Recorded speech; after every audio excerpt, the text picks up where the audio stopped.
നീ ഇവിടെ ഈ ഫോണും കുത്തിക്കൊണ്ടിരിക്കേണ്ട ചെല്ലപ്പനാശ്ശേരി എന്ന് പോയി വിളിച്ചിട്ട് വന്നേ. എന്തിന്? ആ കോഴിക്കൂട് പൊളിഞ്ഞു കിടക്കേ.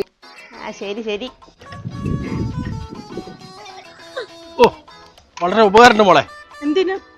എന്നെ അവിടെ ജീവനോട് എത്തിച്ചല്ലോ അതിന്. ആ വന്നോ? ആ കോഴിക്കൂടൊന്ന് ശരിയാക്കാൻ വേണ്ടിട്ടാ. മോളെ നീ വന്നേ, 4 ഇഞ്ചിന്റെ ആണി വാങ്ങിക്കണം. എത്ര കിലോ? കിലോ അല്ല, 4 എണ്ണം. 4 ഇഞ്ചിന്റെ 4 ആണി. അതെ. 4 ഇഞ്ചിന്റെ ആണി ഉണ്ടോ? എന്റെ പൊന്നെ, ഇപ്പോഴും ഒരു സാധനം കിട്ടി. 4 ഇഞ്ചിന്റെ ആണി തന്നെ വേണം ചേട്ടാ. 4 ഇഞ്ചിന് കിട്ടില്ല, 2 ഇഞ്ച് മതിയോ? ആ മോള് വന്നോ?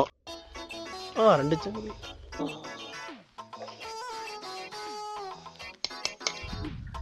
പടയപ്പാ.